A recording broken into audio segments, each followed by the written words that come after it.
ఈరోజు ఎంతో పవిత్రమైన కార్తీక పౌర్ణమి. సూర్యతిథులైన పౌర్ణమి అమావాస్యలంటే లక్ష్మీదేవికి ఎంతో ప్రీతికరం. అలాగే మంగళవారం, శుక్రవారాలు అమ్మవారికి చాలా ఇష్టం. పౌర్ణమి రోజు చంద్రుడు కృతికా నక్షత్రంలో ఉండడం వల్ల ఈ మాసానికి కార్తీక మాసము అనే పేరు వచ్చింది. ఈ మాసంలో కార్తీక పౌర్ణమి ఎంతో విశేషమైనది. మరి ఈ రోజు ఈ కథను విన్నా, చదివినా, చెప్పినా, వినిపించినా సకల శుభాలు కలుగుతాయి. జన్మల దోషాలు తొలగి కోటి జన్మల పుణ్యం వస్తుంది. కార్తీక పౌర్ణమిని దేవ దీపావళి, త్రిపుర పూర్ణిమ అని కూడా పిలుస్తారు. పురాణాల ప్రకారం తారకాసురుడు అనే రాక్షసుడు ఉండేవాడు. అతనికి 3 కుమారులు. తారక్షకుడు, కమలాక్ష, విద్యున్మాలి. శివుని పెద్ద కుమారుడు కార్తికేయుడు తారకాసురుణ్ణి సంహరించాడు. తండ్రి హత్యవార్త విని 3 కొడుకులు కూడా ఎంతో బాధపడ్డారు. దాంతో 3 కలిసి వరం పొందేందుకు గాను బ్రహ్మదేవుడు గురించి కఠోర తపస్సు చేశారు. బ్రహ్మ 3 తపస్సుకు మెచ్చి వరం కోరుకోమన్నాడు. అప్పుడు 3 బ్రహ్మని ఇలా అడుగుతారు: మాకు చిరంజీవిగా ఉండేలా వరం ఇవ్వమని అడుగుతారు. అయితే బ్రహ్మ ఇలా చెప్తాడు: రాక్షసులారా, ఇది మాత్రం సాధ్యపడదు. సృష్టికర్త అయిన నేనే కొన్ని యుగాల కాలం తర్వాత, అంటే కల్పం తర్వాత నేను కూడా ముగుస్తాను. మళ్ళీ కల్పం మొదలయ్యాక తిరిగి ఆవిర్భవిస్తాను. సృష్టికర్త అయినా నాకే ఇది తప్పలేదు. అలాంటిది మరణం లేకుండా వరాన్ని నేను ఎలా ప్రసాదించగలను? మరేదైనా వరం కోరుకోండి అంటాడు బ్రహ్మ. దాంతో సోదరులు 3 తీవ్రంగా ఆలోచించి ఒక విచిత్రమైన కోరికను కోరుకుందామనుకున్నారు. వాళ్ల 3కి ఒక్కొక్క వరం ఇవ్వమని అడిగారు. వారు 3 పురాల్లో నివసిస్తామని పలికారు. ఆ పురాలు బంగారం, వెండి, ఇనుములతో నిర్మితమై ఉండాలి. కాలగమనానికి అనుకూలంగా తిరుగుతూ ఉండాలి. వాటిలో ఒక్కొక్కరు ఒక్కొక్క దానిలో ఉండేలా ఏర్పాట్లు జరగాలి. అప్పుడు రథం కాని రథంలో వచ్చి, విల్లు కాని విల్లుతో, వాలు కాని వాలుతో ఈ 3 పురాలను ఒక్కసారిగా కాల్చి చంపితే తప్ప తాము మరణించకూడదని, అంతవరకు తాము బతికి ఉండాలని కోరుకున్నారు వారు. వారి అజ్ఞానానికి నవ్వుకున్న చతుర్ముఖుడు అంటే బ్రహ్మ మీ కోరిక నెరవేరుతుందని అభయాన్ని ఇచ్చాడు. బ్రహ్మదేవుడు మయుణ్ణి పిలిపించి అలాంటి పురాలను తయారు చేయించి వారికి వరాలను ప్రసాదించాడు. ఆ 3 పురాలు ఒకదానితో ఒకటి కలవకుండా ఉన్నంతకాలం వారు ఎవరిచేత ఓడించబడరని, వారు 3 కలిస్తే బలహీనులు అవుతారని చెప్పాడు. అప్పుడే వారిని మృత్యువు కౌగలించుకుంటుందని హెచ్చరిక చేశాడు. అంతలో తారకాక్షుని కుమారుడు హరి అనేవాడు విష్ణుమూర్తిని ప్రార్థించి తమ వారిలో ఎవరు చనిపోయినప్పటికీ వారి శరీరాలు నీటిలో తడవగానే వారు బతికేటట్టుగా, ఒక్కొక్కరు 10 మందిగా వచ్చేటట్టుగా చెయ్యగల ప్రభావంతో కూడిన జలయుత కూపాలను తమ నగరంలో నిర్మించమని కోరాడు. విష్ణు వరాన్ని అనుగ్రహించాడు.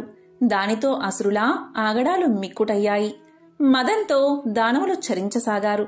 త్రిపురాసురులు వరగర్వంతో లోకాలన్నీ తిరగసాగారు. సాధువులను, సజ్జనులను, మునులను, మహర్షులను హింసించడం మొదలుపెట్టారు. దేవతలందరూ చెట్టుకొకరు పుట్టుకొకరుగా అయిపోయారు. మానవులు, మునులు అల్లకల్లోలానికి అతలాకుతలం అవసాగారు. వీరి హింసను భరించలేని వారు శివుణ్ణి వేడుకున్నారు. దేవతలంతా తమ బాధను బ్రహ్మతో మొరపెట్టుకున్నారు. బ్రహ్మదేవుడు వారిని తీసుకుని శివుడు దగ్గరకు వెళ్లాడు. త్రిపురాసురుల ఆగడాలను వివరించాడు. తమను కాపాడమని శివుణ్ణి ప్రార్థించారు. వారి బాధను చూడలేని భక్త దయాలువైన శివుడు అభయాన్ని ఇచ్చాడు. ఆ త్రిపురాసురులను సంహరిస్తాను అన్నాడు. అసురుల హింసను భరించలేని ముల్లోకవాసులు శివధ్యానం చేయసాగారు. శివనామం అన్ని లోకాలలో దద్దరిల్లింది. ఆ నామ ఉచ్చారణ విని అసురులు భయపడ్డారు. కాని వారికి బ్రహ్మ ఇచ్చిన వరంతో అహంకార అంధకారంలో మునిగిపోయి లోకాలన్నిటినీ అతలాకుతలం చేయసాగారు. దాన్ని చూసిన పరమశివుడు కోపంతో ఊగిపోయాడు. త్రిపురాసుల కోరిక ప్రకారమే శివుడు వారిని సంహరించడానికి బయలుదేరాడు. భూమిని రథంగాను, వేదాలు గుర్రాలుగాను, సూర్యచంద్రులు చక్రాలుగాను, బ్రహ్మను రథసారథిగాను తయారు అయ్యారు. ఉదయాస్త చలాలు నాగాలయ్యాయి.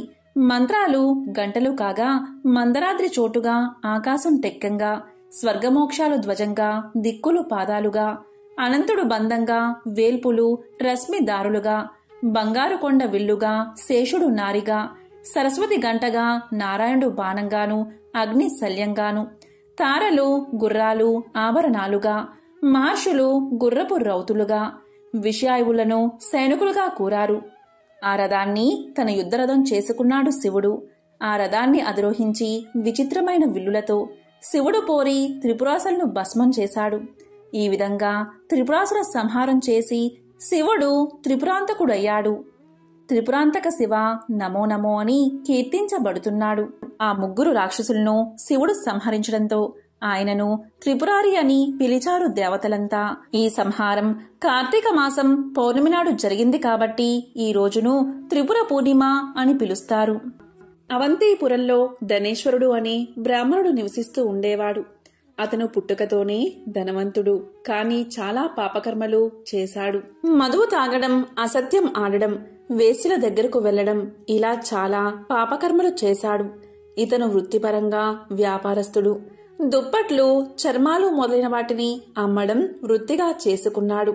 ధనేశ్వరుడు వర్తకం పని మీద ఒక దేశం నుంచి మరొక దేశానికి వెళ్లడం అతనికి బాగా అలవాటు.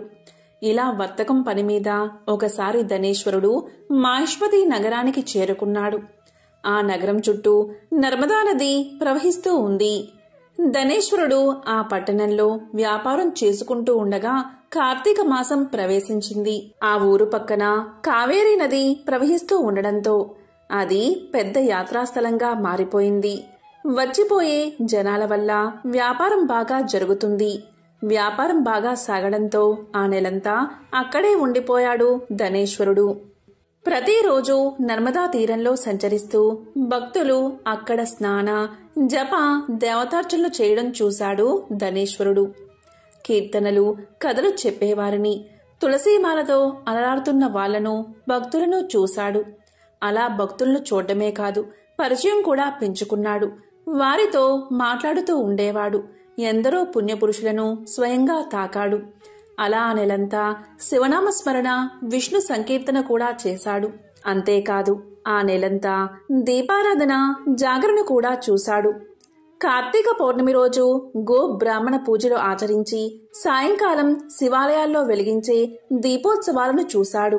ఆ విధంగా అన్ని పుణ్య కార్యక్రమాలను ఆ నెలంతా చూశాడు. అదే సమయంలో ధనేశ్వరుడికి భూమి మీద నూకలు చెల్లి కాలసర్పం ఒకటి ధనేశ్వరుని కాటువేసింది. వెంటనే ధనేశ్వరుడు కిందపడి మరణించాడు. అతను పడిపోవడం చూసిన భక్తులు తులసి తీర్థాన్ని ధనేశ్వరుడి నోట్లో పోశారు. తక్షణమే ధనేశ్వరుడి ప్రాణం గాల్లో కలిసిపోయింది. వెంటనే యమదూతలు అక్కడకు చేరుకున్నారు. ధనేశ్వరుణ్ణి కొరడాలతో కొడుతూ యమలోకానికి తీసుకుపోయారు. వెంటనే యముడు ధనేశ్వరుడి పాప పుణ్యాల చిట్టా పరిశీలించమని చిత్రగుప్తుణ్ణి ఆదేశించాడు. దానికి చిత్రగుప్తుడు ఇలా పలికాడు: యమధర్మరాజా, వీడు ఆగర్భ పాపాత్ముడు. వీడు అణువంతైనా పుణ్యం చేయలేదు అని సమాధానం చెప్పాడు. దానికి యముడు ఎంతో కోపంతో వీడి తలను చితక్కొట్టి కుంభీపాక నరకంలో పడేయమని యమదూతలను ఆజ్ఞాపించాడు. కాని ఆ ధనేశ్వరుడు కుంభీపాక నరకంలో పడగానే అక్కడ మండే మంటలు వెంటనే చల్లారిపోయాయి. దీంతో ఆశ్చర్యపడిన యమదూతలు ఈ విషయాన్ని యముడికి తెలియచేశారు. వెంటనే యముడు అతన్ని నా దగ్గరకు తీసుకురండి అని ఆదేశించాడు. ధనేశ్వరుణ్ణి తీసుకువచ్చి ఎక్కడ తేడా జరిగింది అని చిత్రగుప్తుడు చిట్టా తిరగవేస్తున్న సమయంలో అక్కడికి నారదులవారు వీచ్చేశారు. నారదులవారు ఇలా పలికారు: ఓ యమధర్మరాజా, ఇతను ఎంత పాపాత్ముడైనా సరే ఇతను తన చివరి రోజుల్లో ఎంతో పుణ్యాన్ని సంపాదించాడు. అందుకే ఈ నరకం అతన్ని ఏమీ చెయ్యలేదు. ఎవరైతే పుణ్యపురుషుల దర్శనం వల్ల, స్మర్శ వల్ల, వాళ్లతో మాట్లాడడం వల్ల వారి యొక్క పుణ్యంలో 6వ భాగాన్ని పొందుతారు. అటువంటి ధనేశ్వరుడు 1 నెల రోజుల పాటు కార్తీక వ్రతాన్ని ఆచరించి ఎందరెందరో పుణ్యాత్ములను పరిచయం చేసుకుని విశేష పుణ్యఫలాలను పొందాడు. కార్తీక వ్రతాన్ని ఆచరించే వారి దగ్గర జీవనం గడిపి సంపూర్ణ కార్తీక వ్రత ఫలాన్ని పొందాడు. అంతేకాదు ఆ భక్తుల చేత తులసి తీర్థాన్ని కూడా పొందాడు. అతని చెవులు శివ హరినామ సంకీర్తనలు విన్నాయి. అంతేకాదు కార్తీక మాసంలో నర్మదా నదీ తీరంలో ఇతను చేసిన స్నానం వల్ల ఇతని దేహం పరిశుద్ధమయ్యింది. అందరి భక్తుల మనసు దోచుకున్న ఈ బ్రాహ్మణుడు నరకంలో ఉండవలసిన వాడు కాదు, మహాపుణ్యాన్ని ఆర్జించిన పుణ్యాత్ముడు అని చెప్పి నారదుడు వెళ్లిపోయాడు. ఈ విషయం అంతా తెలుసుకున్న యముడు ఎంతో చింతించాడు. ధనేశ్వరుడికి ప్రేతపతి అనే దూతను తోడిచ్చి నరకాన్ని తరింపచేయవలసిందిగా ఆదేశించాడు. ఆ యమదూత ధనేశ్వరుణ్ణి తనతో పాటు తీసుకువెళ్తూ మార్గ మధ్యలో నరకలోకంలోని శిక్షల గురించి, ఏ తప్పుకు ఎటువంటి శిక్ష పడుతుంది అనే నరక బాధల గురించి ధనేశ్వరుడుకు ఇలా వివరిస్తున్నాడు. ఓ ధనేశ్వరా, మానవులు చేసిన తప్పులకు నరకంలో 8 రకాల బాధలకు గురి చేయడం జరుగుతుంది. ఆ 8 రకాల నరక బాధల గురించి వివరిస్తాను, విను అంటూ ఇలా చెప్పసాగాడు. ఓ ధనేశ్వరా, మొదటి నరకం పేరు తప్త వాలుకము. వేశ్యల వెంట తిరిగేవారికి, అతిథులను అవమానించేవారికి, గురువులను, అగ్నిని, బ్రాహ్మలను, గోవును, యజమానిని కాళ్లతో తన్నిన వారిని ఈ నరకంలో బాధలకు గురిచేస్తారు. ఇలాంటి వారి శరీరాలను ఎర్రగా కాల్చుతారు. ఆ బాధను తట్టుకోలేక దిక్కులు వక్కలయ్యేలా పాపాత్ములు అరుస్తూ ఉంటారు. కాబట్టి ఈ నరకాన్ని తప్త వాలుకము అని పిలుస్తారు. ఇక రెండవది అందతా మిశ్రము అనే నరకం. పరుల రహస్యాలను బయటపెట్టే పాపాత్ములను ఇక్కడ నరకబాటలకు గురిచేస్తారు. వారిని ఈ నరకంలో సూది మొన వంటి భయంకర ముఖాలు కలిగిన పురుగులు పాపాత్ముల శరీరాలను తుడిచివేస్తూ ఉంటాయి. కుక్కలు, గెద్దలు, రాబందులు వారి శరీరాలను పిక్కుకు తింటూ ఉంటాయి. ఆ బాధను భరించలేక పాపాత్ములు ఆర్తనాదాలు చేస్తారు. ఇదే అందతా మిశ్రము అనే నరకం. ఇక మూడవది క్రకచము అనే నరకం. ఇక్కడ ఘోర పాపాలు చేసిన పాపాత్ములను అడ్డంగాను, నిలువుగాను, ఏటవాలుగాను, అంగ అంగాలను సమూలంగా రంపాలతో కోస్తారు. ఇక నాలుగవది అసిపత్ర వనం అనే నరకం. భార్యాభర్తలను విడదీసిన వారిని, తల్లిదండ్రుల నుండి సంతానాన్ని దూరం చేసేవారిని, కన్న తల్లిదండ్రులను బాధపెట్టే పాపాత్ములను నిలువెల్లా బాణాలతో గుచ్చి, అసిపత్రాలచే శరీరాలు చింపబడి దారులుగా రక్తం కారుతుంటే ఆ నెత్తుటి వాసనకు వెంటబడే తోడేళ్లకు భయపడి పారిపోవాలని రోదిస్తూ అరుస్తూ పరుగులు తీస్తూ ఎటు పారిపోవాలో అర్థం కాక కింద పడితే ఆ తోడేళ్ల గుంపుకు ఆహారం అవుతారు. ఇదే అసిపత్రము అనే నరకం. ఇక ఐదవది కూట సాల్మలి. ఈ నరకంలో పరుల ఆస్తిని ఆశపడే వారికి, దొంగతనం చేసిన వారికి, అన్యాయంగా ఇంకొకరి ధనాన్ని లంచంగా తీసుకునే పాపాత్ములకి ఇక్కడ భయంకరమైన 16 రకాల నరకబాధలకు గురిచేస్తారు. ఇక ఆరవది రక్తపూయము అనే నరకం. ఈ నరకంలో ఎవరైతే పొరులను నిందిస్తారో, చాడీలు చెబుతారో మరియు వారి కులాచార రీత్యా తినకూడని పదార్థాలు తింటారో అటువంటి వారికి ఈ నరకంలో శిక్షను విధిస్తారు. అలాంటి పాపాత్ములను తలకిందులుగా వేలాడదీసి యమ కింకరుల చేత బల్లాలతో కొట్టిస్తారు. ఇదే రక్తపూయము అనే నరకం. ఇక ఏడవది కుంభీపాక నరకం. నరకాలన్నిటిలోకి ఇది నికృష్టమైన నరకం. ఘోర పాపాలు చేసిన వారిని ఇక్కడ అత్యంత క్రూరంగా హింసిస్తారు. దీన్నే కుంభీపాకము అనే నరకము అంటారు. ఇక ఎనిమిదవది రౌరము అనే నరకం. ఈ నరకంలో పడిన పాపాత్ములు కొన్ని వేల సంవత్సరాల దాకా బయటపడరు. ఇది దీర్ఘకాలిక నరకం. కాబట్టి ధనేశ్వర, నువ్వు కార్తీక మాసం ఆచరించే వారి దగ్గర సంచరిస్తూ వారి ద్వారా పొందిన అమిత పుణ్యం వల్ల ఈ నరకాలను కేవలం దర్శనం మాత్రంగానే తరించగలిగావు. ఈ విధంగా యమదూత ధనేశ్వరుణ్ణి యక్షలోకానికి చేర్చాడు. అక్కడ ధనేశ్వరుడు యక్ష రూపుడై కుబేరుడికి ఆప్తుడై ధనయక్షుడు అనే పేరును పొందాడు. కాబట్టి కార్తీక మాసం అత్యంత పవిత్రమైనది. ఈ మాసంలో సోమవారాలు మరియు కార్తీక పౌర్ణమి రోజు ఉపవాసం ఉండి స్నానం, జపం చేసిన వారి పాపాలు అగ్నిలో పడిన దూది మాదిరిగా నశిస్తాయి. కాబట్టి ఎంతో విశేషమైన ఈ కథను కార్తీక పౌర్ణమిలోగా విన్నా, చదివినా, చెప్పినా, వినిపించినా జన్మల పాపాలు తొలగి కోటి జన్మల పుణ్యం వస్తుంది. ఈ భరతఖండమందలి దక్షిణ ప్రాంతమున ఒకానొక గ్రామంలో మహా విద్వాంసుడు, తపస్శాలి, జ్ఞానశాలి, సత్యవాక్య పరిపాలకుడు అయిన తత్వనిష్ఠుడు అనే బ్రాహ్మణుడు ఉండేవాడు. ఒకనాడు ఆ బ్రాహ్మణుడు తీర్థయాత్రాసక్తుడై అఖండ గోదావరికి బయలుదేరాడు. ఆ తీర్థ సమీపమున ఒక మహా వటవృక్షంపై భయంకరమైన ముఖాలతోటి, దీర్ఘ కేశాలతోటి, బలిష్టములైన కోరలతోటి, నల్లని బాణ పొట్టలతోటి, చూసేవారికి అతి భయంకర రూపాలతో 3 బ్రహ్మ రాక్షసులు నివసిస్తూ ఆ దారిన పోయే బాటసారులను బెదిరించి వారిని తింటూ ఆ ప్రాంతమంతా భయకంపితం చేస్తూ ఉన్నారు. తీర్థయాత్రకై బయలుదేరి అఖండ గోదావరి పుణ్యక్షేత్రమున పితృదేవతలకు పిండ ప్రదానం చేయడానికి వస్తున్న ఆ విప్రుడు వృక్షం చెంతకు చేరేసరికి యథాప్రకారంగా బ్రహ్మ రాక్షసులు కిందకి దిగి అతనిని చంపబోయే సమయంలో బ్రాహ్మణుడు ఆ భయంకర రూపాలను చూసి గజగజ వణుకుతూ ఏమీ తోచక నారాయణ స్తోత్రాన్ని బిగ్గరగా పఠిస్తూ, ప్రభో అర్థత్రాణ పరాయణ, అనాథ రక్షక, ఆపదలో ఉన్న గజేంద్రుణ్ణి, నిండు సభలో అవమానాల పాలవుతున్న మహాసాధ్వి ద్రౌపదిని, బాలుడైన ప్రహ్లాదుణ్ణి రక్షించిన విధంగానే ఈ పిశాచాల బారి నుండి నన్ను రక్షించు తండ్రి అని వేడుకొనగా ఆ ప్రార్థనలు విన్న బ్రహ్మ రాక్షసులకు జ్ఞానోదయం కలిగి ఇలా పలికారు. మహానుభావా, మీ నోటి నుండి వచ్చిన శ్రీమన్నారాయణ స్తుతి విని మాకు జ్ఞానోదయం కలిగింది, మమ్మల్ని రక్షించండి అని ప్రాధేయపడ్డారు. వారి మాటలకు విప్రుడు ధైర్యం తెచ్చుకుని ఇలా పలికాడు. ఓయి, మీరెవరు, ఎందుకు మీకీ రాక్షస రూపాలు కలిగాయి, మీ వృత్తాంతం చెప్పండి అని అన్నాడు. దానికి వారు ఇలా అన్నారు. ఓ విప్ర పుంగవా, మీరు పూజ్యులు, ధర్మాత్ములు, వ్రత నిష్ఠాపరులు. మీ దర్శన భాగ్యం వల్ల మాకు పూర్వజన్మయందలి కొంత జ్ఞానం కలిగింది. ఇక నుండి మీకు మా వల్ల ఏ ఆపద కలగదు అని అభయాన్ని ఇచ్చి దానిలో బ్రహ్మరాక్షసుడు తన వృత్తాంతాన్ని ఇలా చెప్పడం మొదలుపెట్టాడు.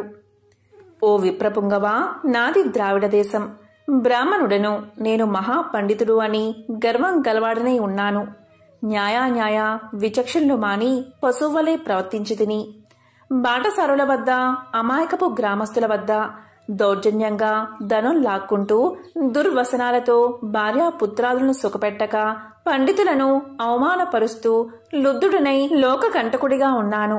ఇలా ఉండగా ఒకానొక పండితుడు కార్తీక మాస వ్రతాన్ని యథావిధిగా ఆచరించి భూత తృప్తి కొరకు బ్రాహ్మణ సమారాధన చేసే తలంపుతో పదార్థ సంపాదన నిమిత్తం దగ్గరున్న నగరానికి బయలుదేరి తిరుగు ప్రయాణంలో మా ఇంటికి అతిథిగా వచ్చాడు.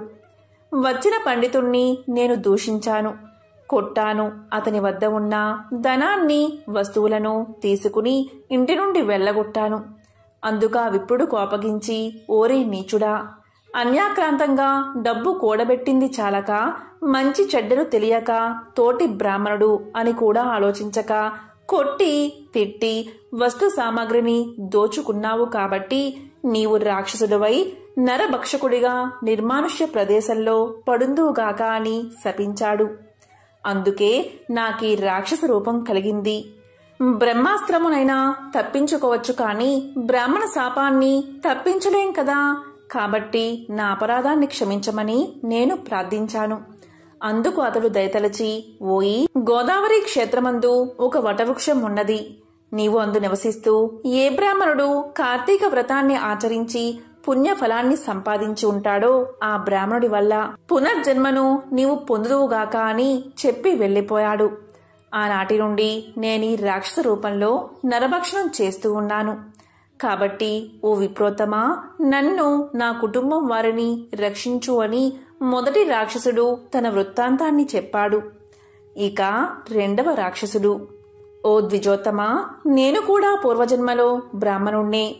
నేను నీచుల సహవాసం చేసి తల్లిదండ్రులను బాధించి వారికి తిండి పెట్టక, మార్చి అన్నమో రామచంద్ర అనేలా చేసి వారి ఎదుటే నా భార్య బిడ్డలతో పంచభక్ష పరమాన్నాలతో భోజనం చేస్తూ ఉండేవాడిని. నేను ఎలాంటి దాన ధర్మాలు చేసి ఎరగను. నా బంధువులను కూడా హింసించి వారి ధనాన్ని అపహరించి రాక్షసుని వలె ప్రవర్తించాను. కాబట్టి నాకీ రాక్షసత్వం కలిగింది. నన్నీ పాప వంకెమల నుండి ఉద్ధరించుము అని బ్రాహ్మణుడి పాదాలపై పడి పరిపరి విధాలా వేడుకున్నాడు రెండవ రాక్షసుడు. ఇక మూడవ రాక్షసుడు తన వృత్తాంతాన్ని ఇలా చెప్పాడు. మహాశయ, నేనొక సంపన్న కుటుంబంలో పుట్టిన బ్రాహ్మణుణ్ణి. నేను విష్ణు ఆలయంలో అర్చకునిగా ఉండేవాడిని. స్నానమైనా చెయ్యక కట్టు బట్టలతో దేవాలయంలో తిరుగుతూ ఉండేవాడిని. భగవంతునికి ధూపదీప నైవేద్యాలైనా సమర్పించక భక్తులు కొని తెచ్చిన సంబారములను నా ఉంపుడు గత్తెకు అందజేస్తూ మద్య మాంసాలను సేవిస్తూ పాపకర్మలు చేస్తూ ఉండడం వల్ల నేను చనిపోయిన తర్వాత ఈ రూపాన్ని పొందాను. కాబట్టి నన్ను కూడా పాప విముక్తిని చెయ్యి అని మూడవ రాక్షసుడు ప్రార్థించాడు. ఓ జనక మహారాజా, తపోనిష్ఠుడగు ఆ విప్రుడు పిశాచాల దీనాలాపం ఆలకించి ఇలా పలికాడు. ఓ బ్రహ్మ రాక్షసులారా, భయపడకండి.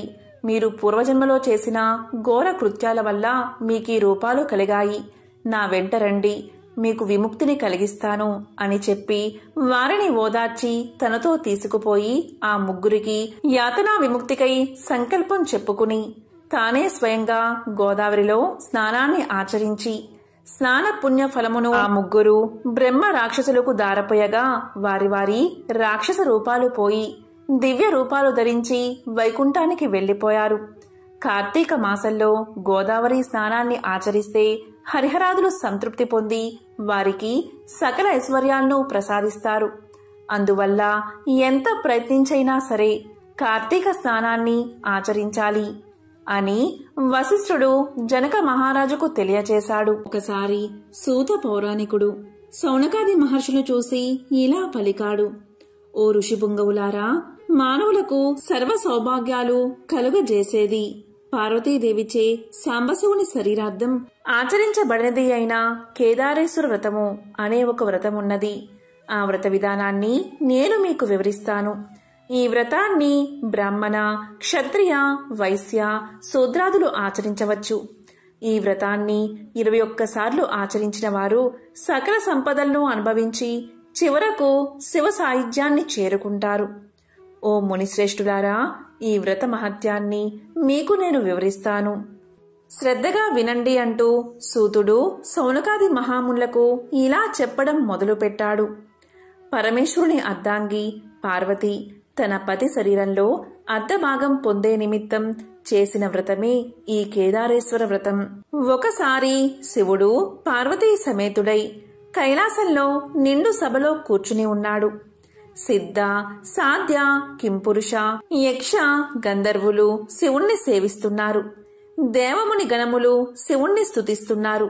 ఋషులు, మునులు, అగ్ని, వాయువు, వర్ణుడు, సూర్య చంద్రులు, తారలు, గ్రహాలు, ప్రమద గణాలు, కుమారస్వామి, వినాయకుడు, వీరభద్రుడు, నందీశ్వరుడు సభలో ఉపవిష్టులై ఉన్నారు. నారద తుంబురాదులు శివలీలను గానం చేస్తున్నారు.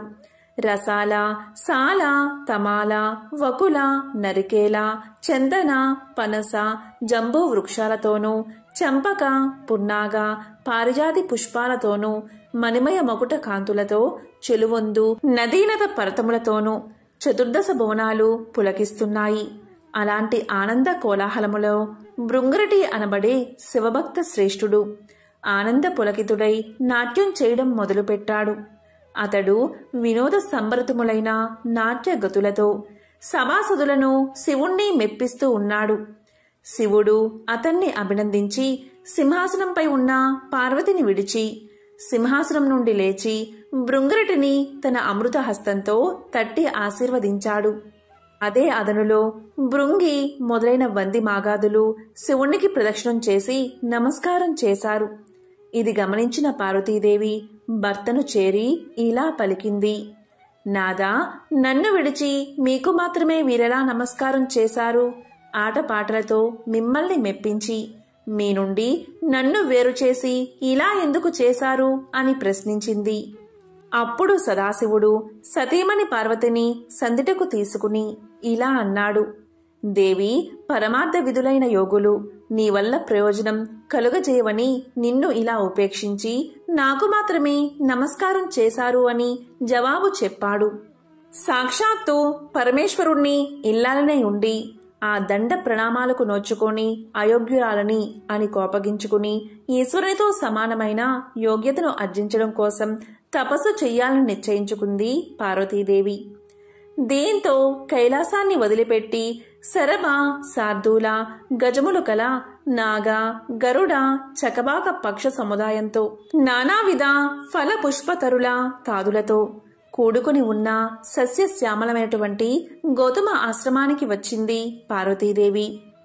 ఆశ్రమవాసులు ఆమెను చూసి అతిథి మర్యాదలు చేసి, తల్లి, నీవెవరివి, ఎవరి దానవు, ఎక్కడి నుండి వచ్చావు, నీ రాకకు గల ఆగత్యమేమిటి అని పార్వతిని ప్రశ్నించారు. వారి ప్రశ్నలకు పార్వతీదేవి మిక్కిలి ఆనందించినదై యజ్ఞయాగాది క్రతువులచే పునీతమైన గౌతమముని ఆశ్రమంలో నియమనిష్టా గరిష్ఠులై అలరారు ఓ పుణ్యపురుషులారా, పవిత్రాంగణలారా, నేను హిమవంతుని పుత్రికను, సాక్షాత్తు పరమేశ్వరుడి ఇల్లాలని, శివుని సతిగా నా నాదునితో సమానమైన యోగ్యతను పొందగోరి తపస్సు చెయ్యాలని సంకల్పం చేసుకున్నాను. దీనికోసమే మీ ఆశ్రమానికి వచ్చాను అని సమాధానం చెప్పింది పార్వతీదేవి. ఇంకా ఇలా పలికింది, మహర్షులారా, జగత్ కళ్యాణాభిలాషులారా, నేను ఆశించిన ఫలాన్ని పొంది శివుని అర్ధాంగినై తరించడానికి తగిన వ్రతాన్ని నాకు ఉపదేశించండి అని పార్వతి వారిని కోరుకుంది. అందుకు గౌతముడు ఇలా పలికాడు, అమ్మా పార్వతి, ఈప్సితార్థదాయకమైన ఉత్తమ వ్రతం ఒకటి ఉంది. అది కేదారేశ్వర వ్రతం. నీవు ఆ వ్రతాన్ని ఆచరించి మనోభీష్ట సిద్ధిని పొందవలసింది అన్నాడు గౌతముడు. ఇక వ్రత విధానాన్ని వివరించమని పార్వతీదేవి గౌతముణ్ణి కోరుకుంది. అప్పుడు గౌతముడు ఇలా చెప్పసాగాడు, ఓ జగజ్జనని, ఈ వ్రతాన్ని భాద్రపద మాసంలో శుక్ల అష్టమిలో ఆచరించాలి. ఆ రోజున శుచిగా స్నానాదులు ఆచరించి నిర్మలమైన మనస్సుతో మంగళకరములైన ఏక విసంతి దారముతో చేతికి తోరాన్ని ధరించి షోడశోపచార విధులతో పూజను నిర్వహించి ఆ రోజున ఉపవాసం ఉండాలి.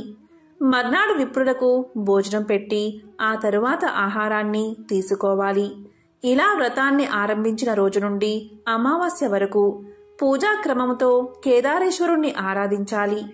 ఇంకా ధాన్య రాశిని పోసి అందులో పూర్ణ కుంభాన్ని ఉంచి 21 పర్యాయములు సూత్రాన్ని చుట్టి పట్టు వస్త్రాలతో దాన్ని కప్పి ఉంచి నవరత్నాలు కాని సువర్ణాన్ని కాని ఉంచి గంధ పుష్ప అక్షింతలతో పూజించాలి.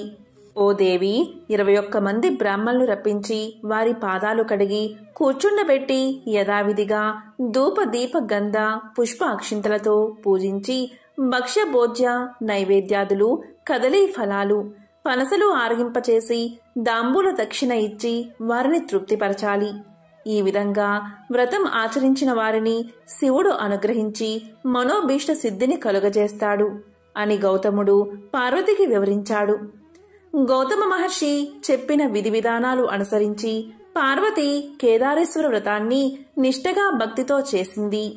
దీనికి పరమేశ్వరుడు సంతోషపడి ఆమె అభిష్టానుసారం తన మేనులో సగభాగాన్ని పార్వతికి అనుగ్రహించాడు. అప్పుడు జగదాంబ ఎంతో సంతోషంతో భక్తతో నిజ నివాసమైన కైలాసానికి చేరుకుంది. కొంతకాలానికి శివభక్త పరాయణుడైన చిత్రాంగదుడు అనే గంధర్వుడు నందికేశ్వరుడి వల్ల కేదారేశ్వర వ్రతాన్ని విని దాని మహత్తును విన్నవాడై మనుష్యలోకానికి దానిని వెల్లడి చెయ్యాలి అనుకుని దివి నుండి భువికి చేరుకుని ఉజ్జయిని నగరంలో ప్రవేశించి ఆ నగరాన్ని పరిపాలిస్తున్న రాజు వజ్రదంతుడికి కేదార వ్రత విధానాన్ని వివరించాడు. వజ్రదంతుడు ఆ వ్రతాన్ని ఆచరించి శివానుగ్రహంతో సార్వభౌముడు అయ్యాడు. ఉజ్జయిని నగరంలో ఒక వైశ్యుడు ఉండేవాడు. అతనికి పుణ్యవతి, భాగ్యవతి అనే 2 కుమార్తెలు. వారు ఒకరోజు తండ్రిని చేరి, జనక, మాకు కేదార వ్రతం చేయడానికి అనుమతి ఇవ్వండి అని అడిగారు. అందుకు అతను ఇలా పలికాడు, బిడ్డలారా, నేను దరిద్రుణ్ణి, సామాగ్రులను కూడా సమకూర్చలేని వాడిని, మీరా ఆలోచన మానుకోండి అని పలికాడు. అందుక వైశ్యపుత్రికలు ఇలా పలికారు, ఓ తండ్రి, నీ ఆజ్ఞయే మాకు ధనము, అనుమతిని ఇవ్వు చాలు అని కోరుకున్నారు. తరువాత వారిద్దరూ తండ్రి దగ్గర అనుమతి తీసుకుని ఒక వటవృక్షం కింద కూర్చుని తోరము కట్టుకుని పూజను భక్తితో చేసుకున్నారు. అప్పుడు మహేశ్వరుడు వారికి పూజా సామాగ్రిని అనుగ్రహించాడు. వారు కల్పోక్తముగా వ్రతాన్ని ఆచరించారు. దానికి శివుడు సాక్షాత్కరించి వారికి ఐశ్వర్యాలను సుందర రూపాలను ప్రసాదించి అంతర్ధానమయ్యాడు. ఆ వైశ్యపుత్రికలకు యుక్త వయసు వచ్చింది. సౌందర్య సోయగం కలిగిన ఆ వైశ్యపుత్రికలో పెద్దామె పుణ్యవతిని ఉజ్జయిని నగర మహారాజు, చిన్నామె భాగ్యవతిని చోళ భూపాలుడు వివాహం చేసుకున్నారు. వారి తండ్రి అయిన వైశ్యుడు ధనధాన్య సమృద్ధితో రాజభోగాలతో పుత్రులను పొంది సుఖంగా జీవిస్తున్నాడు. మరికొంతకాలానికి చిన్న కుమార్తె భాగ్యవతి ఐశ్వర్య మదోన్మతురాలై కేదార వ్రతాన్ని మరిచిపోయింది. అందువల్ల ఈశ్వరానుగ్రహాన్ని కోల్పోయింది. ఆమె భర్త ఆగ్రహానికి గురయ్యింది. ఆమె భర్త ఆమెను కుమారుణ్ణి రాజ్యం నుండి వెళ్లగొట్టేశాడు. ఆమె పడరాని పాటలు పడుతూ ఒక బోయవాని ఇంట ఆశ్రయాన్ని పొందింది. ఒకనాడు ఆమె తన కుమారుణ్ణి చెంతకు పిలిచి ఇలా పలికింది: నాయనా, నీ పెద్ద తల్లి ఉజ్జయినీపురం మహారాణి. ఆమె వద్దకు వెళ్లి మన దీన స్థితిని వివరించి ఆమెను సహాయం అర్జించి తీసుకుని రావలసింది అని చెప్పి పంపించింది. అప్పుడు అతను ఉజ్జయినికి వెళ్లి తమ దుస్థితిని వివరించాడు. అప్పుడు పెద్దామె కొంత ధనాన్ని ఇచ్చి కుమారుణ్ణి సాగనంపింది. అతడు తిరిగి వస్తుండగా మార్గమధ్యలో మహేశ్వరుడు చోరుని రూపంలో అతన్ని అడ్డగించి అతని వద్దగల ధనాన్ని కొల్లగొట్టాడు. అతడు జరిగిన దానికి ఎంతో విచారించి మరలా పెద్ద తల్లి వద్దకు వెళ్లి జరిగిన సంగతిని వివరించాడు. ఆమె మరలా కొంత ధనాన్నిచ్చి పంపించింది. ఈ పర్యాయం కూడా మార్గమధ్యలో చోరు రూపుడైన శివుడు సొమ్మును తీసుకుపోయాడు. మరలా అతడు పెద్ద తల్లి వద్దకు బయలుదేరగా అంతర్వాహిని నుండి ఈశ్వరుడు ఇలా పలికాడు: ఓయి, నీవు ఎన్నిసార్లు నీ పెద్ద తల్లిని అడిగి సొమ్ము తెచ్చుకున్నా నీ తల్లి కేదార వ్రతాన్ని మానివేసిన కారణంగా ఆ సొమ్ము మీకు దక్కదని హెచ్చరించాడు. ఆ మాటలు విన్న అతడు తిన్నగా పెద్ద తల్లి వద్దకు వెళ్లి తాను విన్న మాటలను తెలియచేశాడు. అప్పుడు ఆమె బాగా ఆలోచించి అతని చేత కేదార వ్రతాన్ని చేయించి డబ్బిచ్చి పంపించింది. తల్లితో కేదార వ్రతం చేయవలసిందిగా చెప్పమన్నది. అతడు ఆ ప్రకారం తల్లి వద్దకు వెళ్లి పెద్ద తల్లి ఇచ్చిన సొమ్మును ఇచ్చి వ్రతం చేయవలసిందని పెద్దమ్మ చెప్పిన మాటలను చెప్పాడు. దీంతో గుర్తు కలిగిన భాగ్యవతి భక్తితో కేదార వ్రతాన్ని ఆచరించింది. ఆమె భర్త మంది మార్బాలంతో వచ్చి ఆమెను కుమారుణ్ణి రాజధానికి తీసుకువెళ్లాడు. భాగ్యవతి ప్రతి సంవత్సరం కేదార వ్రతాన్ని ఆచరిస్తూ శివానుగ్రహాన్ని పొంది సుఖ సంతోషాలతో సౌభాగ్య సంపదలతో జీవిస్తున్నది. కాబట్టి ఎవరైనా సరే ఏదోక్త ప్రకారం ఈ వ్రత మహత్యాన్ని భక్తియుక్తులై విన్నా చదివినా అలాంటి వారందరూ శ్రీ మహాదేవుని అనుగ్రహం వల్ల అనంతములైన ఆయురారోగ్య ఐశ్వర్యాలను పొంది సుఖాలను అనుభవించి శివ సాయుధ్యాన్ని పొందుతారు అని గౌతమ మహర్షిచే చెప్పబడెను అని సూతుడు సౌనకాదులకు చెప్పగా శ్రీ వ్యాస భట్టారకుడు స్కాంద పురాణమున వర్ణించాడు. పూర్వకాలంలో ధర్మధ్వజుడు మాధవి అనే దంపతులకు ఒక శుభముహూర్తాన తులసి అనే ఒక పుత్రిక జన్మించింది. ఆమె ఎంతో దివ్యమైన తేజస్సుతో వెలిగిపోతూ దినదిన ప్రవర్ధమానంగా పెరుగుతూ ఉంది. తల్లిదండ్రులు ఆమెను ఎంతో గారాబంగా పెంచి పెద్ద చేశారు. ఆమె తన ఆటపాటలతో వారిని ఎంతో మురిపిస్తూ ఉండేది. అయితే కొంతకాలానికి తులసికి యుక్త వయస్సు వచ్చింది. అతిలోక సౌందర్యవతి సుగుణవతి అయిన తులసికి తగిన వరుడి కోసం తల్లిదండ్రులు ప్రయత్నాలు మొదలుపెట్టారు. తల్లిదండ్రుల ప్రయత్నం తెలుసుకున్నటువంటి తులసి ఇలా పలుకుతుంది: తాను సాక్షాత్తు శ్రీమన్నారాయణ్ణి తప్ప వేరే ఎవరిని వివాహం చేసుకోను అని తేల్చి చెబుతుంది. ఆమెకు ఉన్నటువంటి సంకల్పానికి తల్లిదండ్రులిద్దరూ కూడా ఎంతో ఆశ్చర్యపోతారు. సాక్షాత్తు ఆ శ్రీ మహావిష్ణువుని వివాహం చేసుకోవాలి అంటే మాటలా? అది అంత తేలికైనటువంటి పని కాదంటూ ఆమెకు ఎన్నో విధాలుగా నచ్చచెప్పి చూస్తారు. కాని తులసి మాత్రం ఏమాత్రం చలించదు. తాను తప్పకుండా ఆ స్వామిని వివాహం చేసుకుంటాను అని చెప్పి అడవికి వెళ్లి ఘోరమైనటువంటి తపస్సు మొదలు పెడుతుంది. అకుంఠితమైనటువంటి దీక్షతో తులసి చేస్తున్నటువంటి ఆ దీక్షకు ముల్లోకాలు కంపించడం మొదలుపెట్టాయి. దీంతో దేవతలంతా భయభ్రాంతులకు లోనవుతారు. వారందరూ కలిసి బ్రహ్మదేవుడి వద్దకు వెళ్లి ఇలా పలుకుతారు: స్వామి, భూలోకంలో తులసి చేస్తున్నటువంటి తపస్సు వల్ల సర్వలోకాలు కంపిస్తున్నాయి. తమరు ఒకసారి దయతలచి అసలు ఆమె అభీష్టం ఏమిటో అడిగి తెలుసుకోండి. ఆమె కోరిక తీర్చండి.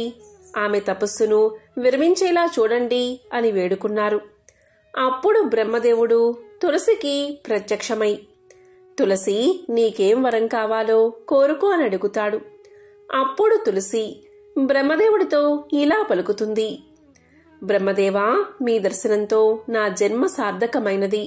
నాకు శ్రీమన్నారాయణుడే భర్త అయ్యే విధంగా నన్ను అనుగ్రహించండి అని వేడుకుంటుంది. ఓ బ్రహ్మదేవా, నేను శ్రీ మహావిష్ణువును తప్ప వేరే ఎవరిని అస్సలు వివాహం చేసుకోను. కాబట్టి నా యందు దయ ఉంచి నన్ను కరుణించండి అని వేడుకుంటుంది తులసి. అప్పుడు బ్రహ్మదేవుడు, తులసి, నీ కోరిక త్వరలోనే నెరవేరుతుంది అని చెప్పి శ్రీ మహావిష్ణువు యొక్క అంశతో శంఖచూడుడు అనేటువంటి వరుడు ముందుగా జన్మించే ఉన్నాడని చెప్పి అతనితోనే తులసి వివాహం అవుతుందని చెప్పి బ్రహ్మదేవుడు అంతర్ధానమయ్యాడు. అలా బ్రహ్మదేవుడు వరాన్ని ఇచ్చినట్లుగా కొద్ది రోజుల్లోనే తులసికి శంఖచూడుడికి వివాహం జరుగుతుంది. వారిద్దరూ కూడా సుఖంగా జీవిస్తూ ఉంటారు. ఇక శంఖచూడుడు ఎంతో దివ్యమైనటువంటి తపస్సును ఆచరిస్తాడు. ఆ తపస్సు వల్ల అనేకమైన వరాలు పొందుతాడు. అలా వరాలు పొంది ఇష్టం వచ్చినట్లుగా ప్రవర్తించడం మొదలు పెడతాడు శంఖచూడుడు. అప్పుడు దేవతలంతా చేసేది లేక శ్రీమన్నారాయణుడి దగ్గరకు వెళ్లి, స్వామి, మా గురించి కాస్త ఆలోచించండి అంటూ తమ బాధను మహావిష్ణువుకు విన్నవించుకుంటారు.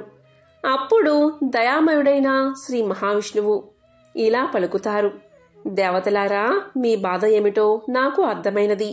శంఖచూడుడు ఎన్నో దివ్యమైన వరాలు సంపాదించి ఆ వర గర్వంతో అహంకారంతో కన్నోమిన్నోగానక ప్రవర్తిస్తున్నాడు. ముల్లోకాలను అనేక బాధలకు గురి చేస్తున్నాడు. అతను త్వరలోనే తను చాలించి నాలో ఐక్యమయ్యేటటువంటి సమయం ఆసన్నమైనది. ఇక తులసి మరెవరూ కాదు, సాక్షాత్తు నా ప్రియసఖి అయినటువంటి మహాలక్ష్మి అంశ. శాపవసాన భూలోకంలో తులసిగా జన్మించింది. ఆమె మున్ముందు యుగాలంటిలోనూ అన్ని లోకాల్లోనూ అతి పవిత్రమైనటువంటి మొక్కగా జన్మించి అందరి చేత పూజించబడుతుంది. అనేక యుగాల పాటు ఆ విధంగా ఆరాధించబడి చివరికి ప్రళయకాలంలో నన్ను చేరుకుంటుంది.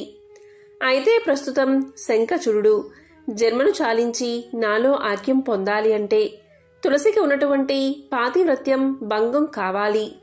అది కూడా నేనే త్వరలో నిర్వర్తిస్తాను అని శ్రీమన్నారాయణుడు చెప్పగా దేవతలంతా కూడా కాస్త ధైర్యం తెచ్చుకుని వారి వారి లోకాలకు వెళ్లిపోతారు. కొంతకాలానికి ఒకనాడు శంఖచూడుడు ఇంట్లో లేనటువంటి సమయంలో శ్రీమన్నారాయణుడు శంఖచూడుడి రూపంలో వస్తాడు. ఆ స్వామిని చూసి తన భర్తే అనుకుని తులసి ఆ స్వామితో కలిసి ఆనంద డోలికల్లో తేలియాడుతుంది. శ్రీ మహావిష్ణు యొక్క సంగమంతో తులసికి ఉన్నటువంటి పాతివ్రత్యం చెడిపోతుంది. జరిగిన విషయాన్ని తెలుసుకున్న తులసి శ్రీమన్నారాయణుణ్ణి శిలగా మారమని శపిస్తుంది. ఆ శాపం విన్న శ్రీమన్నారాయణుడు చిరునవ్వుతో తులసితో ఇలా అంటాడు: ఓ తులసి, ఈ సృష్టి ఆదిలోని నా విరాట్ స్వరూపంలో నీవు మహాలక్ష్మి స్వరూపానివి. నువ్వు ఈ విధంగా భూలోకంలో శాపవసాన తులసిగా జన్మించావు. నన్ను ఎప్పుడూ కూడా విడిచి ఉండనని చెప్పి నన్ను తప్ప వేరే ఎవరినీ కూడా వివాహం చేసుకోనని చెప్పి ప్రతిజ్ఞ కూడా చేశావు. అందుకే నా అంశతో జన్మించినటువంటి శంఖచూడుడు నీకు భర్తయ్యాడు. ఇక శంఖచూడుడు నాలో ఐక్యమయ్యే సమయం వచ్చింది. నీవు తులసిగా జన్మించినప్పటికీ నా ప్రియ సఖియే అయినప్పటికీ నా సంగమంతో నీకు ఎలాంటి పాతివ్రత్య భంగము కలగలేదు. నీ శాప ప్రభావాన నేను గండకీ నదిలో సాలగ్రామంగా శిలారూపాన్ని పొందుతాను. నీవు నన్ను దాచుకునేటటువంటి గండకీ నది కాగలవు. నన్ను సాలగ్రామ రూపంలో ఎవరైతే అర్చిస్తారో వారికి సర్వశుభాలు కలుగుతాయి. సాలగ్రామ ఆరాధన నాకు అత్యంత ప్రీతికరం కాగలదు అని చెబుతాడు శ్రీమన్నారాయణుడు. అప్పుడు శ్రీమన్నారాయణుడు చెప్పినట్లుగా శంఖచూరుడు స్వామిలో ఐక్యమవుతాడు. తులసి మొక్కగా రూపాంతరం చెందుతుంది. సాక్షాత్తు మహాలక్ష్మి అయినటువంటి తులసి మొక్క ఎంతో మహిమాన్వితమైనది. తులసి ఆరాధనతో సర్వ సౌభాగ్యాలు లభిస్తాయి, సర్వ ఐశ్వర్యాలు సిద్ధిస్తాయి. ఎవరైతే ప్రాతకాలంలో నిద్రలేచి వెంటనే తులసి మొక్కను దర్శిస్తారో వారికి ముల్లోకాల యందలి పుణ్యతీర్థాలలో స్నానమాచరించిన మహాఫలితం దక్కుతుంది. ఇక ఎవరైతే ఉదయాన్నే తులసి మొక్కకు నమస్కారం చేస్తారో వారికి సాక్షాత్తు లక్ష్మీనారాయణులకు నమస్కారం చేస్తే ఎంతటి ఫలితం కలుగుతుందో అంతటి ఫలితం దక్కుతుంది. ఎవరైతే ఈ తులసి మొక్క వృత్తాంతం శుక్రవారం నాడు వింటారో వారికి సంపూర్ణమైనటువంటి అమ్మవారి అనుగ్రహం కలుగుతుంది. తులసి మొక్క మొదలునందు సర్వతీర్థాలు, మధ్య భాగాన సర్వదేవతలు, అగ్రభాగాన సర్వవేదాలు ఉంటాయని శాస్త్రాలు చెబుతున్నాయి. అంతేకాదు తులసి మొక్క యొక్క అగ్రభాగంలో సాక్షాత్తు బ్రహ్మదేవుడు, మధ్య భాగంలో మహావిష్ణువు, కాండములందు మహేశ్వరుడు, శాఖలలో అష్టదిక్పాలైనటువంటి ఇంద్రుడు, వరుణుడు, యముడు, అగ్ని, వాయువు, కుబేరుడు, ఈశ్వరుడు నివసిస్తారు. తులసి మహిమ అపారమైనది. తులసి మొక్క ఉన్న ఇంట్లో సర్వ సౌభాగ్యాలు ఉంటాయి, సర్వ ఐశ్వర్యాలు చేకూరతాయి. ఎవరై ప్రతిరోజు శ్రీమన్నారాయణ్ణి పూజిస్తారో వారి యొక్క సర్వ పాపాలు తొలగిపోతాయి. తులసి దళాలను ప్రతిరోజు ఉదయం పూజా సమయంలోనే కొయ్యాలి. మిగిలిన వేళయందు తులసి దళాలను కొయ్యకూడదు, తుంచకూడదు. తులసి దళాలను పురుషులు మాత్రమే కొయ్యాలి, స్త్రీలు అస్సలు కొయ్యకూడదు. మంగళవారం, బుధవారం, శుక్రవారం, అమావాస్య, పౌర్ణమి తిథుల్లో, గ్రహణ సమయాల్లో తులసి పత్రాలు కొయ్యకూడదు. తులసిని స్త్రీలు తలలో ధరించకూడదు. అతి పవిత్రమైనటువంటి తులసి సాక్షాత్తు మహాలక్ష్మి అవతారం కాబట్టి తులసి దళాలను శ్రీమన్నారాయణుల వారి పాదాల వద్ద ఉంచాలి కాని తలపై పెట్టకూడదు. తులసికి ప్రతిరోజు నమస్కారం చేయడం వల్ల సంతాన ప్రాప్తి, రోగ నివారణ, దాస విముక్తి, సంఘంలో గౌరవం కలుగుతాయి. తులసి బృందావని, విశ్వపూజిత, విశ్వపావని, కృష్ణ సేవిత. తులసి నామాష్టకాన్ని ప్రతి నిత్యము ఎవరైతే పఠిస్తారో వారికి అశ్వమేధ యాగం చేసిన మహాఫలితం దక్కుతుంది.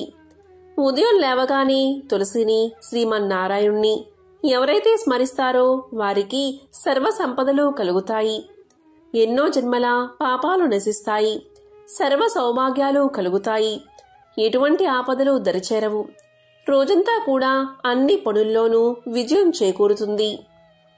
ఎవరైతే ఈ కథను వింటారో, లేక చెప్తారో, లేక చదువుతారో వారి యొక్క సమస్త పాపాలు తొలగిపోతాయి, సమస్త శుభాలు కలుగుతాయి. మరొక విశేషమైన కథను ఇప్పుడు విందాం. నారదుడు ఒకసారి హిమాలయాలకు చేరుకుని తపస్సు ప్రారంభించాడు. ఏళ్ల తరబడి నారదుడి ఘోర తపస్సు కొనసాగుతూ ఉండడంతో ఇంద్రుడికి భయం వేసి నారదుడి తపస్సును ఎలాగైనా భంగం చెయ్యాలి అనే ఆలోచనతో రంభ, మేనక, ఊర్వశి తదితర అప్సరసులందరినీ పంపాడు. వారు ఎన్ని ప్రయత్నాలు చేసినా నారదుడి తపస్సును భంగపరచలేకపోయారు. కొన్నాళ్లు తపస్సు చేశాక తన తపస్సు సిద్ధి పొందినట్లు అనిపించి తపస్సు విరమించుకున్నాడు నారదుడు. బ్రహ్మ వద్దకు వెళ్లి తన తపస్సు సిద్ధించిందని చెప్పి అక్కడి నుంచి కైలాసానికి వెళ్లాడు.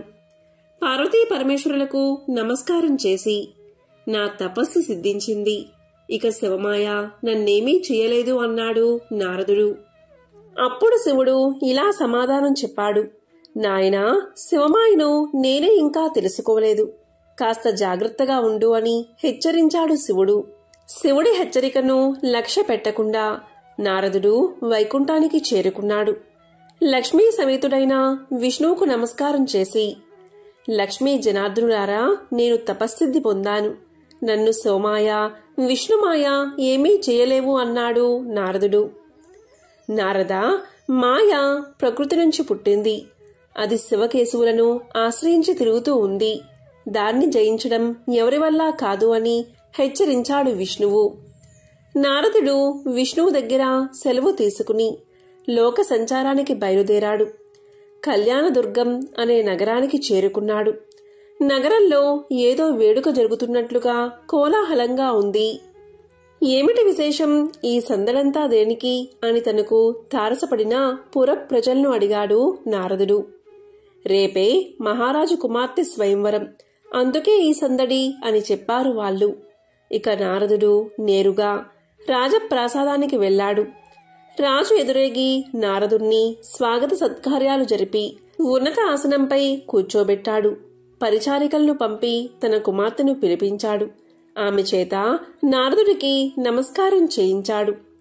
మహర్షి, ఈమె నా కుమార్తె రమాలక్ష్మి. రేపు ఈమెకు స్వయంవరం నిశ్చయించాను. మహావిష్ణువును తప్ప మరెవరిని వరించును అంటుంది అన్నాడు.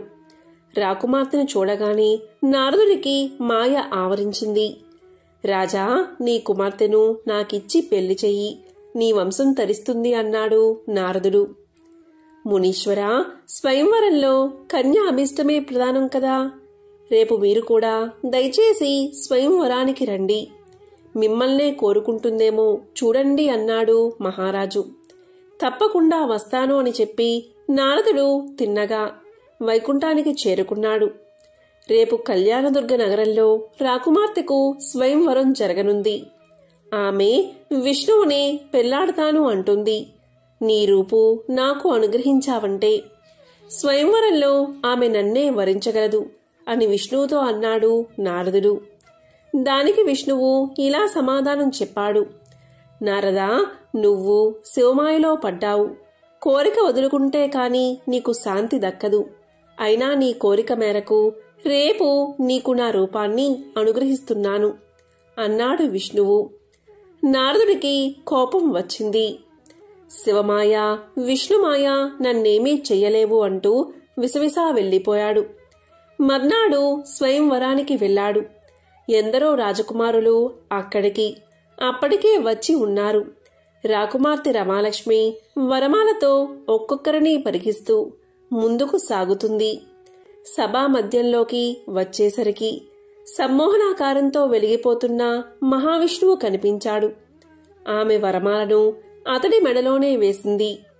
మరుక్షణంలోనే రాకుమార్తెను గరుత్మంతుడిపై ఎక్కించుకుని వైకుంఠానికి బయలుదేరాడు మహావిష్ణువు. సభాసదులంతా నిశ్చేష్టులయ్యారు. రాకుమార్తె ఏది అని నారదుడు అడుగుతుంటే సభాసదులంతా అతన్ని చూసి గొల్లున నవ్వసాగారు. ఎందుకు నన్ను చూసి నవ్వుతున్నారు? ఉక్రోషంగా అడిగాడు నారదుడు. నీ శరీరం విష్ణువులాగా ఉన్నా ముఖం కోతిలాగా బల్లుకంలాగా ఉంది అన్నారు. ఇక ఆగ్రహించిన నారదుడు హుటాహుటిన వైకుంఠానికి వెళ్లి విష్ణువుపై నిప్పులు చెరిగాడు. నువ్వు నన్ను మోసం చేశావు. నా ముఖాన్ని కోతిలాగా బల్లూకంలాగా చేశావు కనుక నువ్వు కూడా కోతులను బల్లూకాలను ఆశ్రయిస్తావు అని శపించాడు నారదుడు. దానికి మహావిష్ణువు, నిన్ను నేను మోసం చెయ్యలేదు. శివమాయలో చిక్కుకుని నువ్వే మోసపోయావు అన్నాడు విష్ణువు. తన దృసుతనానికి చింతించిన నారదుడు విష్ణువును క్షమాపణ వేడుకుని లోక సంచారానికి బయలుదేరాడు. ఎంతో పవిత్రమైన విశేషమైన ఈ కథను వింటే చాలు. జన్మల పాపాలు తొలగి కోటి జన్మల పుణ్యం వస్తుంది. సకల శుభాలు కలుగుతాయి. ఓం శ్రీ మహాలక్ష్మియే నమః. ఓం నమో నారాయణాయ. ఓం శ్రీ మాత్రే నమః. ఓం నమః శివాయ.